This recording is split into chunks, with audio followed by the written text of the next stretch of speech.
That's amazing because, John, sometimes you can't do enough for people. And when people ask for favors, it's on their timetable. They're asking you for a favor, but they want you to respond to their timetable. Like, I need an answer in a Oh, day. oh, You know, yes, yeah, yes, yes, that yes, doesn't yes. happen. Are we ready for a countdown? Why not? Oh, Okay. with some. Mhm. Okay. Yeah. What happened? Keep filming. All right. So Keep this is filming. the Jersey Alchemist. Yeah. Oh, here we go. Okay. Yeah. I'm looking at Jersey I'm looking Alchemist. at the fluorescent The studio Jersey lights, Alchemist has left the building. the Oh, there he the is. He's back. room lights. Yeah. Okay. Hey, listen. Just don't go, especially when they're in that mirror. This is a real podcast. This is what real people do, right? This is real. When we talk, you Real don't talk. people and real skeletons. Real Jersey. Real Jersey. That's All it. right, let's do a countdown. 5, 4, 3, 2, 1. Hey, welcome back, friends. Welcome back to another episode of The Jersey Alchemist. And I'm your host, Dr. John Gerard Gallucci. And I'm Philip D'Angelo. What's up, pal? Very interesting a pre-production shoot. I Yeah. mean, you lost your phone for a while there. I did. Hey, I did the cell phone slap. Yeah, searching high low. Mostly because if it's in the room and then I didn't silence it, it's going to surely go off while we're recording. We don't want that. No, some semblance of professionalism here. But but you couldn't find it. Now you lose your phone, it's a big deal, right? Big We had deal. this discussion It's in a a big prior episode. So we spent some time trying to find your phone. That was Yeah. on vibrate, so it doesn't make noise, which makes it harder. Yeah. Okay. And I would laugh at you, calling you, well, old man, you're forgetting. Right, right. And then John walks into the men's room here in our facilities, and I left the sink on the water running, washing my hands. It must have been running on hot. It must have been running for what, 30 minutes? I don't know. opened the small bathroom Yeah. and I opened the door and walked into basically a steam room at the gym. It was, you could cut the humidity and it was hot. It must have been like 120 degrees in there. And I'm like, what the? People getting Right. old. I don't know if our viewers are young, old, but let me tell you, what's coming is not pretty. That's for Right. sure. But also, I think for the last 24 to 48 hours, and there is a cusp to it, some of you will know what we're talking about here. Mercury is in retrograde yet again. Ooh. So what does that mean? Mercury's in retrograde. Well, the planet that is Mercury doesn't actually fly backwards. It doesn't. It's just that apparently when it goes into the motion that's happening around it makes it look like it's going backwards, but it's not. The best I can explain it, and that's not my forte. It's kind of like if you're at a red light and you're waiting for the light to change and your foot's on the brake and the truck next to you starts to roll, you jam your foot harder onto the brake because you think you're easing up without realizing it. You think you're rolling, but you're not, but he is. Wow. So it looks like Mercury's in retrograde if you're watching. And how does that affect the universe? well, you have to buy into the fact that first of all, you can't be a flat earther. I'm not making fun of the flat earthers. I'm just saying that that's another topic. Flat earthers believe that there is no outer space, there are no planets, that the sun is really, I think, plasma energy within a dome that's over the earth that is called the firmament. And the firmament is referenced in Genesis in the Bible, the firmament. Right. So there's a huge presence of flat earthers all over the world. Apparently, they have big conventions. You could just look up flat earthers online, and you'll get enough information to keep you busy for a couple of years. I think it's very interesting, but I'm not a flat earther, and that's another big massive rabbit hole that we'll go down one day. But you have to believe that there is a galaxy and a universe, and I choose to believe that. And the energy of the stars, the planets, the constellations, so to speak, influence you. Now, how could that be if they're 500,000 light years away or something like that? Well, you've heard, or maybe you haven't heard the expression, we are stardust. We are golden, right? And we have to find our way back to the garden, or is that the words? Yeah. But so we are all connected, and we are energy from here, there, and everywhere. Another massive, very interesting rabbit hole to go down would be that of how many different types of extraterrestrials are here on this planet and manifest in a human form. You know, am I a Pleiadian hybrid? Phil, maybe you are too. That's why we came back together to do this podcast. They say that Jesus was a Pleiadian that came here from a higher dimension, which is why he could heal people and walk on water. Who knows? I don't have the answers, but I'd rather believe that there are many planets and many stars and whatnot in the Milky Way galaxy, which we are a part of, and that there are many, many galaxies. I think that, you know, the modern up-to-date numbers are that there's, I don't know how many stars in the Milky Way galaxy, like over 1 billion, and there are apparently over 1 billion galaxies in the universe. I mean, think about that, right? So now why did we go down that little tangent off to the side? Mercury's in retrograde. So, astrologers, if you get an astrologic chart done of yourself, and I know people very closely who do that for a living, and they have to know where you were born, the time, the date, time of your birth, all of that stuff, and then they'll use charts to figure out where the constellations were when you manifested in physical form on this planet in the third dimension. And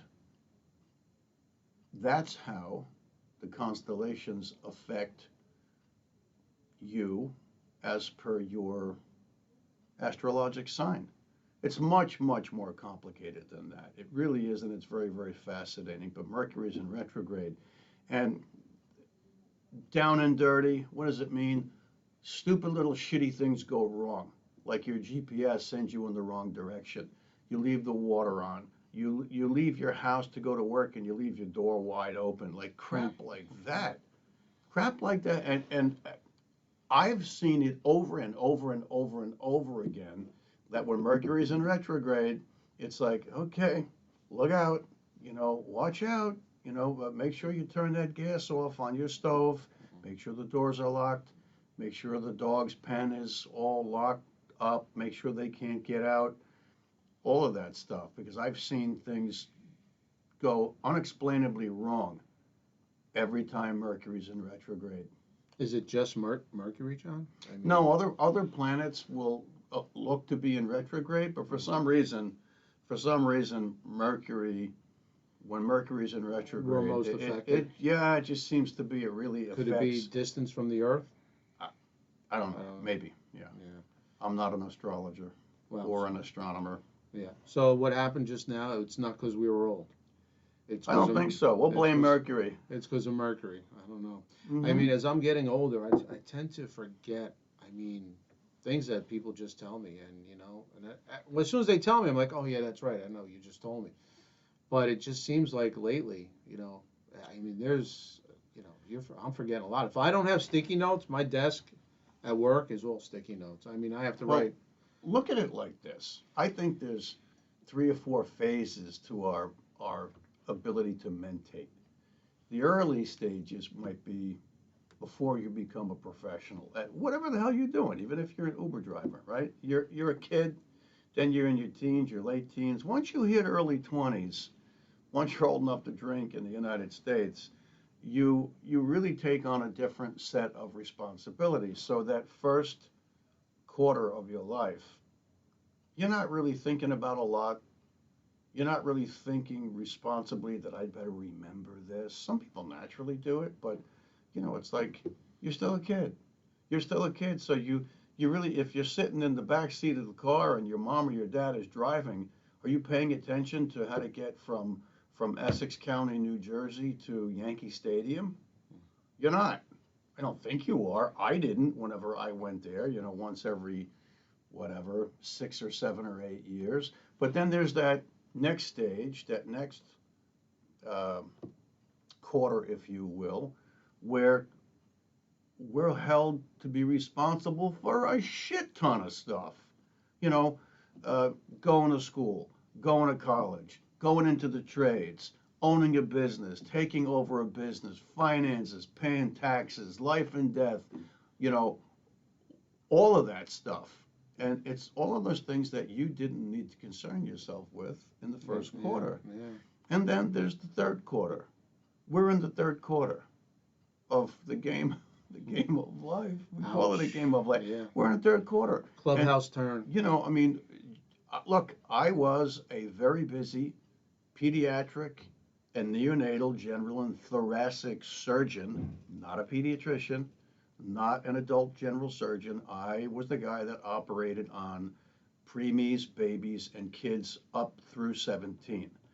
And I walked away from decades of that just this past November, at the end of November. It was, I think, the day before Thanksgiving. Mm-hmm. And it was a blessed career, and I have only gratitude and thanks for the opportunity to serve my fellow man in that fashion. But homie's done, and I don't have to stay, no pun intended, razor blade scalpel sharp anymore regarding the things that are in front of me or behind me or to the left or to the right. So now I'm having fun and we're producing a podcast. Would I seem like more of a smarty pants if I researched all of the data possible on every episode? I'm not going to do that. That's not fun to be pressured. So this is a really kind of a fun podcast. Yeah, and then there's the fourth quarter where shit breaks bad. Shit breaks bad in your diaper. Yeah.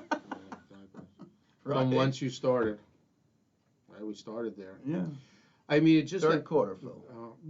Thank you. Third quarter. I'm gonna go home tonight saying that before bed. But I mean, we're living longer. Society in general is living longer. Yeah. So think of our ages.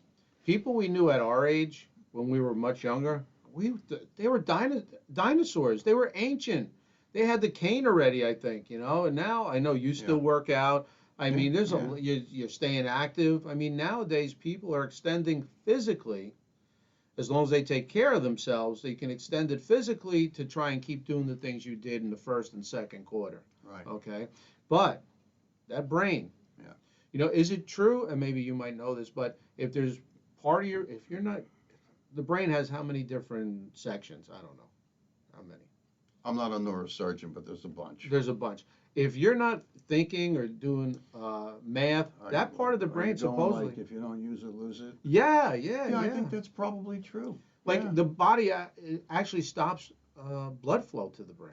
Is that true? I don't know. I don't know. Well, I mean, other than bad, occlusive vascular disease where your blood vessels start to kind of stenose down because of cholesterol deposits and hardening and calcification. I mean, that happens. Some people are known as vasculopaths, which means pretty much kind of like genetically they're gonna develop all sorts of terrible vascular problems and the consequences thereof. And they can only maximize their efforts in thwarting that, watching their diet, working out, but that's something that cardiologists generally takes. Can you exercise your brain? I mean, can you absolutely. Like keep reading? No, I think that's true. Word search? Yeah, no, I think it's true. There's games that pop up on my phone that said doctors say play this 3 times a day and you're going to remember stuff. So I'm doing everything to just try. Yes, the game is produced by Bill Gates. I have no idea. I don't know. I don't think there's any doubt that if you keep your brain sharp and lots of people seem to like to do all these little online word games, kind of like people did crossword puzzles in the Star Ledger, the local Yeah. newspaper, or in, remember the TV Guide? Oh yeah, TV guy. That was Yeah. a big deal. Mm-hmm. Yeah. No, I think that's true. So that's what we have to do. So stay active. Everybody's staying active physically, gym, working out, walking, but nobody really talks about the brain. I mean, it's really a complex situation, just because we're living longer.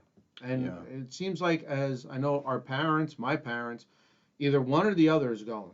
Either your body's giving up, or your brain is giving up. Well, I mean, if we remember that old expression that, we're really the Holy Spirit housed in a temple, and our bodies are the temple of the Holy Spirit, then you can kind of bastardize that to, the taxi cab or the Uber that we're riding around in, and it's a timed and dated affair. I mean, look at, this kind of topic conjures up memories of one person from my past, not personal past. Jack LaLanne. I think I saw Jack LaLanne.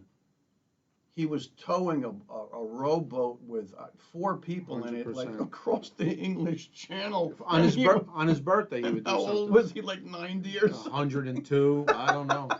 But yeah, on his birthday, he would do some kind of physical Right? feat. Didn't he have the thing in his mouth? He was going like this. And I think he was only like 2 feet tall or something. Like he was. I don't know, but my He mother was in great watched. shape. Everybody watched Jack LaLanne, and he Yeah. had the dog Petey. I watched Jack LaLanne when I was a kid. If I stayed home sick, sometimes I would fake being sick just to watch Jack LaLanne. Do you know he was in an episode of The Munsters? Seriously? I swear he had that stretch outfit on. I don't know what he was doing. I can't remember the episode. Spandex Yeah, outfit. yeah, that spandex outfit before anybody did. And yeah, he was a big deal. And he had that chain of gyms, right? Oh, Jack LaLanne. yeah. He was like the first Yeah. guy to really have a chain. My cousin worked there was a Jack LaLanne out by the Willowbrook Mall. I Yeah. think that's where it was. Yeah, absolutely. And the first time I ever put a white doctor's lab coat on, my cousin said to me, he goes, I can't make it to work today. He goes, you want to go to work for me? And I'm like, yeah, sure, but I don't work there. He goes, it's okay, just go to work. Tell me you're going to work my shift. I'm like, really? Boy, things were loose Okay. back then. I says, well, what do I do? He goes, you just go from like machine to machine with your clipboard, just talk to people. Just talk to people and look like you're doing something official. I walked in, I did that. I couldn't wait to get the hell out of there because I never in my life felt like such a fraud, Yeah, such a that's fake. unbelievable. So what did Jack LaLanne? Did something happen to him mentally? No, Oh, he was sharp as a tack until Till the end. I don't know whether he had a stroke, almost 100 years old, Yeah. but he was the guy that, wow, I mean, I don't know how maybe he didn't avoid injury. Maybe he got them, we just didn't know about it. I know somebody very close to you, John. If you want to talk about your mom, I don't know if you want to talk about that. Sure. I mean, she suffered towards the end. I mean, God rest her soul. I mean, she was a beautiful Well, woman. we're talking about the brain and Yeah. being sharp and dementia and all that stuff. And yes, it's true. I'm a physician and I graduated medical school in 1990. And I was a little older than the average bear coming out of school in 1990 because I made a stop in dental school first in Manhattan. And then I decided that just wasn't for me. It's okay. We all need dentists. Love them dearly. But it wasn't for me. So medicine's very specialized. And I seem like I'm throwing around lots of disclaimer. But as a physician, when you're doing a show or a podcast, you have to throw a disclaimer. You want to talk about surgery and pediatrics, neonatal surgery and pediatric surgery? Guess who's the expert? I am. Anything else that I'd have to throw a disclaimer to say, well, I know a lot about it and I've dealt with it for years, but it's not my area of expertise. It's kind of like, don't let a criminal attorney do your tax law. I don't know, maybe that's the wrong thing to say, but the point is everybody's Everybody's specialized. My mom, Tell us about that journey. my mom was never athletic. My mom was the wife and the mother in a nuclear family that was pretty darn athletic. You know, my father played Division I football at Georgia. The Giants were looking at him. I was an athlete in high school and then college, Division III. I didn't have, quote, the legs to be a Division I athlete. And my brother had his day in the sun with athletics. My brother was very big, very strong. And my sister liked athletics, you know, she used to do speed skating and whatnot. But my mom, zero, zero. My mom couldn't swing a wiffle ball bat, nor did she care to. And my mom was a fabulous mom and a great wife and a super cook, and she ran a household well, and she kept the books and did the bills and all of those things. My mom was the nerve center, the center. What my mom was the production crew for my father, who was kind of a larger than life figure where like everybody knew him, I think, in the entire tri-state area. He was just that guy, you know. And but after my sister passed in 93, my father retired my father retired like just, I think, 2 months before my sister actually passed. And then they moved out of the house I grew up in Cedar Grove, New Jersey, and they had a house built on a golf course. My father loved golf, and it was this really beautiful house and a beautiful golf course retirement community a little bit further south than central New Jersey. And it started to become obvious that my mother was getting forgetful. She wasn't obviously forgetful. She wouldn't do things like, you know, I can't remember so-and-so's birthday. No, it wasn't like that. It was, she started doing things like leave the water running. Leave the water running, right? Oh boy. And it wasn't because she was inundated like a second quarter person with so much stuff on their minds. No, it was, she would just get forgetful. And then she started to lose her hearing. And that's when we knew, uh-oh, she's got an issue. And now she's kind of through that main gate of dementia, and two neurologists were arguing over whether she had dementia of an unknown origin or, quote, Alzheimer's. So they were treating her for Alzheimer's, and, you know, and it really wasn't helping. And then when it got really problematic, you know, hearing aids are expensive. And my mom's deafness became progressive, and she would take a set of hearing aids and take them out to do something and put them on the counter in her kitchen. And then like an hour later, she was puttering around, always cleaning, nobody was more of a cleaner than my mom. And she would get those hearing and scoop them up and boink right into the garbage. Nobody saw her do it.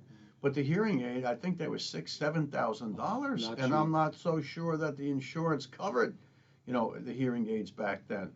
I think she went through like 4 or 5 pair of hearing aid because she was throwing them all away. My father called me up one day and he goes, you know, do me a favor. He goes, you're coming down tomorrow? Yeah, we're coming down. He says, do me a favor. He goes, and stop off somewhere and buy me a whole packet of like kitchen towels, like dish towels. I says, yeah. I says, why? Well, what happened? He says, your mother uses them and then throws them in the can, throws them in the garbage as if they were paper towels. And I was like, oh boy, okay. And then when we would take her to a restaurant, you know, here comes the waiter, you know, service for 6, and she would take the menu and just kind of stare at it because she was watching us to see what we were doing, and she didn't have any idea what the menu was. She would laugh and go, what's this? How old was she at that time, John? Well, she passed just this past February, a couple months ago, and she was 89, February, March. She was 1 month short of her 90th birthday. And, I mean, it, for the women in my family on both sides, her mother lived to be, I think, 97 and a half, and my father's mother lived to be just short of 100. Mm. And my mother's mother's sister, my auntie, lived to be 101. And then I know people on my brother's in-laws side that were 103. So, 89 or almost 90 sounds like it's really old when you're 14, but when you're in your 60s and you go, well, if she was doing good and she was 90, then God bless her, she was doing good. But my mom was suffering from progressive dementia for about 14 years. 14 years? And after my dad passed, it was really, really tough. That's one angle on this that we could talk about. Very, very challenging to get in your car and drive an hour and 20 minutes to where your parents live and your dad is gone and your mom lives with a 24/7 aide. Caretaker. And most of the time, if you really, really, really wanted to get in her face, she would know who you were. But dementia and deafness, that's a motherfucker of a combination. Jesus. And the last time I was absolutely sure she knew who I was, I went through a cardboard box full of old photographs. Remember pictures? The actual pictures that were, that came out of Kodak. Yeah, pictures that came. You had to go to the pharmacy and, hey, bring that roll of, bring that film down there. We got to get those developed before the birthday party, that kind of stuff. And you'd come away and you'd order 2 sets just in case. You had this thick packet, and all of those pictures that today fill up either photo albums or a cardboard box. Today, everybody's got 25,000 pictures, and where are they? In their cell phone. In their cell phones. And the sad thing is that the old timers today don't have cell phones, so they never can see anybody's pictures. Talk about sensory deprivation. So the last time I was absolutely sure that my mom knew who was sitting in front of her, I had the beard. I got the beard since 2016. And I think she didn't like the beard because she would look at me and kind of make a face. And I pulled out a picture of me standing on the front steps of the house I grew up in, the one next to you in Cedar Grove. And it was me in my blue jeans and my cowboy boots and a down winter jacket. And I think I had a book bag. I think I must have been getting in the car to go to class at Montclair State. I graduated from Montclair State, which is, I think it's Montclair State University. And I put it up to her. Now, mind you, she wore glasses for a bunch of years. I cleaned her glasses off, and I stuck the picture in her face. And I was too close. She put her head back, and then she looked, and then she pointed at me. She went, like, as if to say, you? I says, yeah, Mom. Yeah, it was me. So,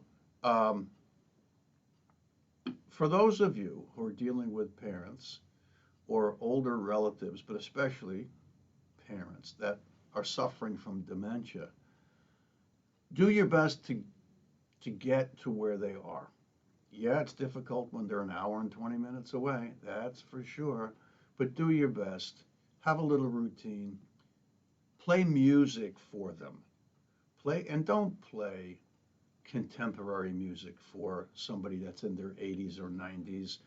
Play the music of their era. So toward the end, I had a whole cache of all sorts of eclectic music. And I love a lot of the music that was of my mom's era when she was young and healthy and a newlywed and a young mother and whatnot. And we're talking about Johnny Mathis, Nat King Cole, Tony Bennett, Frank Sinatra. Those were the people that were on the top of the world musically in the 50s and the 60s. 40s also, but you know. And so I would turn it on real loud and put it by her, and she could hear it, and you'd see her eyes would start to look around like, wow.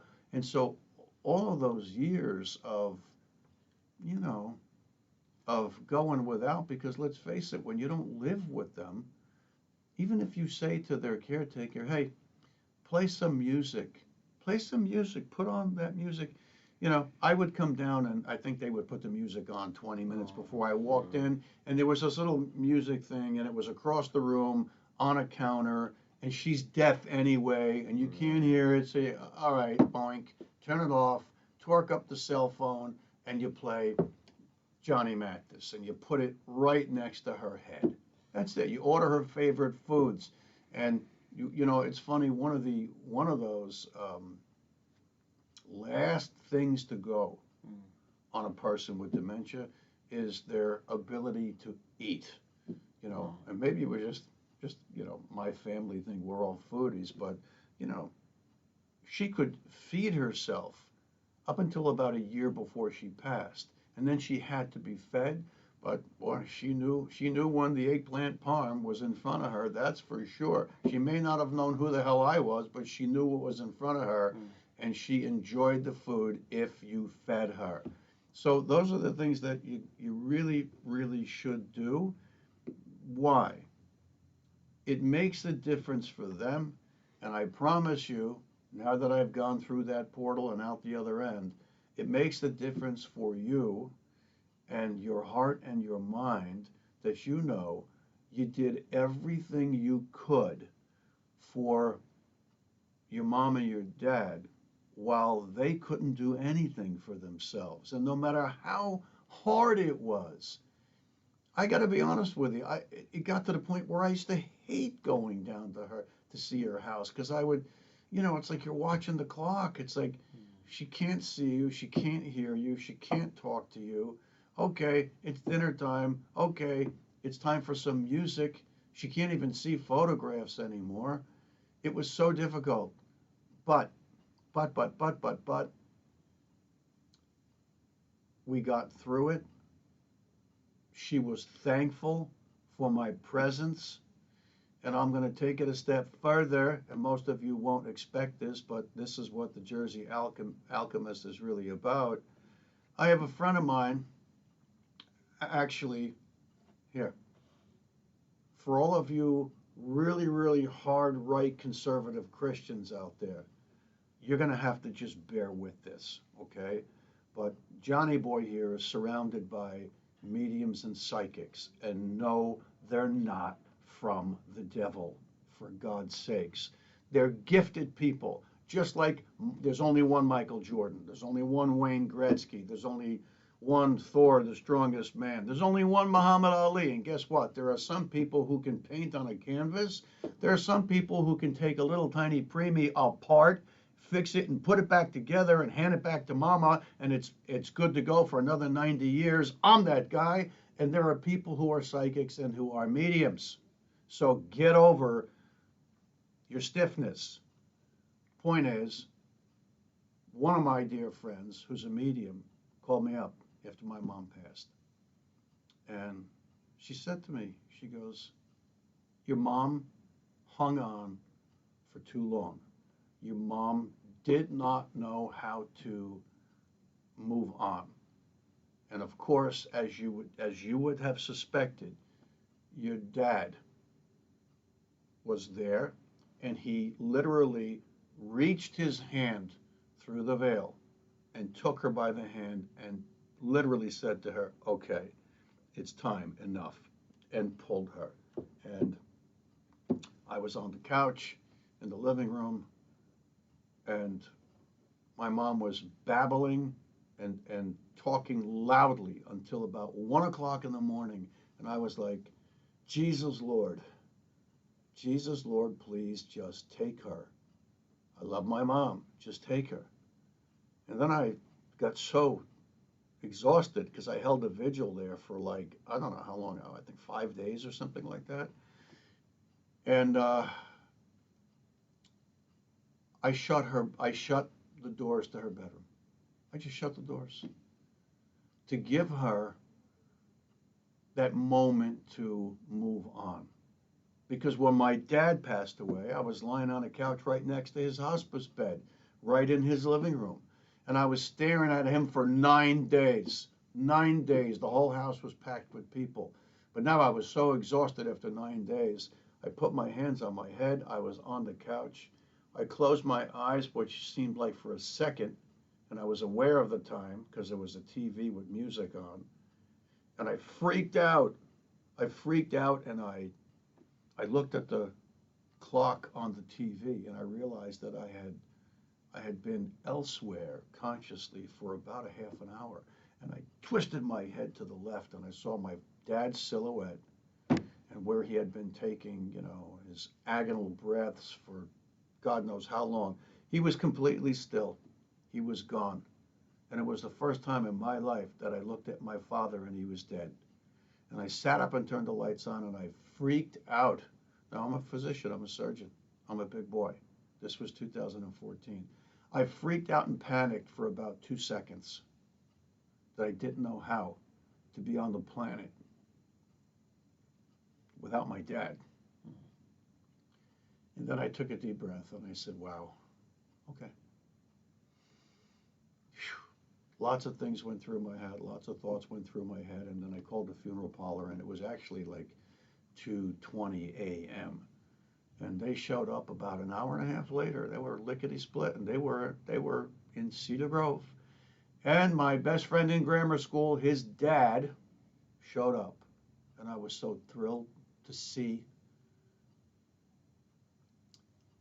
Teddy Allendorf's dad, Mr. Allendorf, show up. And I helped him get my dad, wrap him up, put him in the back of the hearse. And by that time, the sun was just coming up. And there was kind of like a dew on the grass. And this was in July. And I'll never forget, Mr. Allendorf gave me a big hug, gave me a kiss. And I stood there watching that hearse pull away with the person that meant everything to me on this planet. I was my father's right-hand man. I was that kid. And the point was that he didn't want to leave while I was watching him. He waited until I zoned out. And then I zoned back in and panicked. Oh shit, like in other words, my consciousness wasn't on him. Oh my God, it's been almost a half an hour. Oh fuck. Boom, look, he's gone. Crazy. And my mom did the same thing. For some reason, I would have been fine. I would have been fine if she was babbling and babbling and babbling and then just stopped and I would have been okay. But she waited until I passed out, and I couldn't pass out unless I closed her bedroom door so I could really not hear her going. She was babbling like a turkey in her bedroom. And then I woke up around, I don't know, 3:30, 4 o'clock in the morning, and I heard zip, nothing. And I was like, do I want to do this to the funeral parlor at 3:30 in the morning? I mean, I could have. That's what they do. And I was so exhausted, and I said, you know what? I set my alarm for 5:30 in the morning. The alarm went off, and I just stood up. I took a deep breath, and I said, all right, let's go in and face the music. And I opened their bedroom doors. They were double doors. And she looked like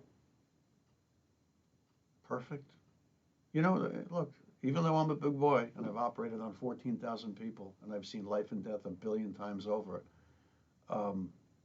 there's always that little trepidation about what are you going to see? Because I knew she had to be gone. And there she was, kind of in her semi-sit-up position with her pillow behind her head, her hands tucked onto the rim of her little blanket. And I walked over to her, And I just looked and I watched, checked her pupils, gone, blown pupils. And I put my hand on her forehead, and her forehead was cool. Put my hands on her belly was hot. Her belly was still, you know, 98.6 or more. And she was gone. She was gone.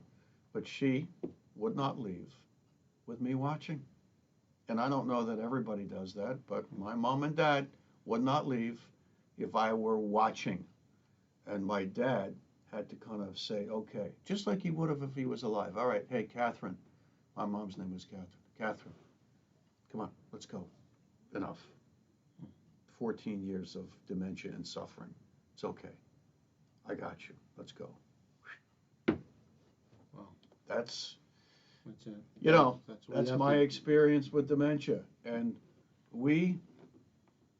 humanity is not there yet regarding treating dementia. We're not there yet. No, I'm not, certainly not on the cutting edge of diagnosing and treating dementia. That's not what I do. I learned a lot about it, but anyway. Can you alchemize this episode? Yeah, I think so. Okay. I mean, this was a personal Wow. episode, but I think that people are gonna, I think there's something here for people who are dealing with loved ones that have dementia. The bottom line is, we're all in this crazy world together. Energetically, spiritually, physically. The planets and the stars actually do exact their toll on our energy. It's all about energy. And when you're born of a father and a mother, whether they're still together or whether one's passed or not, when you're dealing with your loved ones, and it could be a grandparent, or it could be an aunt, or it could be your next door neighbor that you love dearly.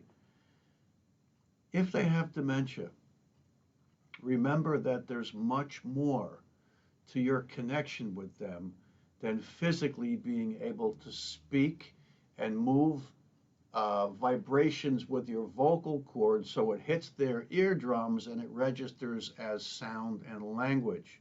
There's more to your relationship than grabbing their hand and holding their hand. All of that stuff is really important, but when it gets beyond that, that's when the prayer and the meditation takes over. That's when the energy from your heart is felt by them. How do I know? Because I've heard it from friends, dear friends, that will report back to me after my loved ones have passed. They know that you were there. They know your feelings. And they're going to be around you long after they're passed. They're not gone. We're all in this crazy world forever. So pray for your friends and your family members that have dementia. Be tender with them. Love them. Give them the love that they so desperately want from you, even when they can't return what you think is the physical manifestation of the gesture of love. It's all about your heart. So that's what I want to say. And you can't go wrong. You can't go wrong. And when you've done everything that you can do, and when it's the final episode is over and they're gone, they're dead and buried, you'll have peace in your heart and your mind. And don't beat yourself up over, oh my God, I should have been there more often. Forgive yourself, because when someone's sick and it's kind of a terminal event, especially with dementia, please, for God's sakes, friends, people, forgive yourself for being imperfect. That's it. Give love and forgiveness. And if people could just come across with love and forgiveness, you change the world tomorrow. Oh, well said, John. Great job. Love and forgiveness, people. Join us next time on the Jersey Alchemist. If you like what we're doing, press like and subscribe. Till next time. Peace.